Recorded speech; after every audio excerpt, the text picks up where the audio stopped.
주여정의 이름이 여정인 이유는 드라마 더 글로리가 동은의 복수를 완성시키기 위한 여정을 함께하기 때문이다. 드라마 설정상 문동은이 주여정보다 2살 연상이지만 실제로는 송혜교가 14살이 더 많다.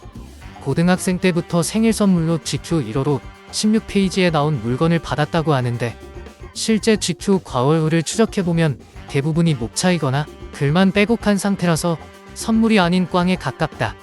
처음 문동은과 병원에서 만날 때 피투성이 상태로 응급실에 실려오는 것은 아버지 살인범 영천의 환영으로 자주 불량배들과 시비가 붙어 싸우다 오는 것으로 보인다.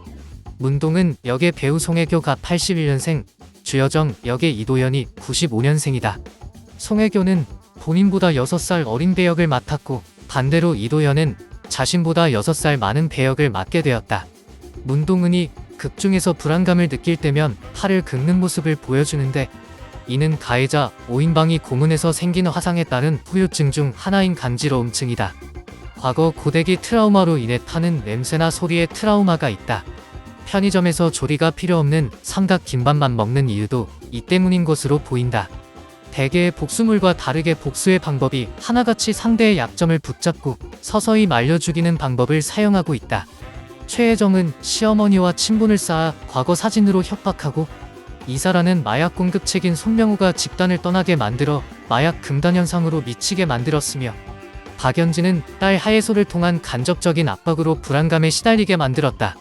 문동은이 말하는 말려 죽인다는 것은 심리전을 이용해 극도의 심리적 불안감을 주면서 공포에 떨게 하다가 가해자 집단에서 서로 분열을 일으키는 것이다. 최종적으로는 사회적 죽음을 목표로 보인다. 박연진은 계급으로는 5명 중 제일 위지만 정작 직업인 기상캐스터는 공식적인 수입이나 고용 안정성으로 따지면 본인이 그렇게 무시하는 항공승무원 최혜정보다도 떨어진다.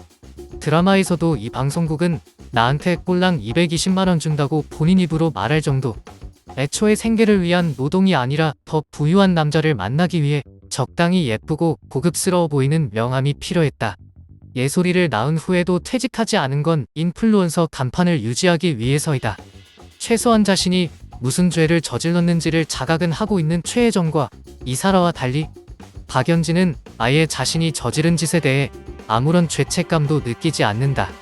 학교 폭력에 대해서 죄책감을 느끼지 못하는 모습은 실제 현실 학교에서 일어나고 있는 학교 폭력 가해자들의 뻔뻔한 모습을 반영한 것으로 보인다. 배우 임지연은 박연진이라는 캐릭터를 연구하며 얻은 답이 연진이는 아무것도 모른다였다고 언급했다. 누군가에게 가해한다는 것이 왜 나쁜 건지 모르는 환경에서 자랐고 원하는 걸 다 가질 수 있었고 노력도 해본 적 없는 사람이기에 죄책감도 미안함도 모른다고. 이름인 사라는 성경 창세기 인물인 아브라함의 아내 이름이다.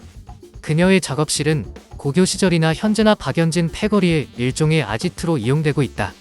인성에 문제가 심각하긴 하지만 적어도 제 몸 상할 짓은 안 하는 작중 다른 악역들과 달리 이사라는 마약 중독의 담배, 술, 남자 등 난잡한 사생활을 역류하며 초반부터 완전 정신 나간 모습을 보여준다.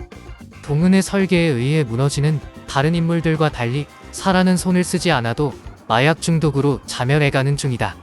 매우 심각한 마약 중독자이기 때문에 작중에서도 이에 따른 부작용이 등장한다.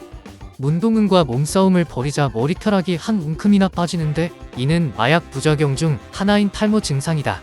또한 약 효과가 사라지면 나타나는 몸을 긁는 행위, 본인이 한 행동을 기억하지 못하는 정신착란까지 보여준다. 이 정도면 문동은의 복수가 끝나도 일반 교도소가 아닌 치료 감호소로 보내진다. 배우 김이어라가 전작 이상한 변호사 우영우에서 모성애 강하고 척스러운 탈북민 계양심 역의 배우임을 알고 놀라워하는 시청자들이 많다.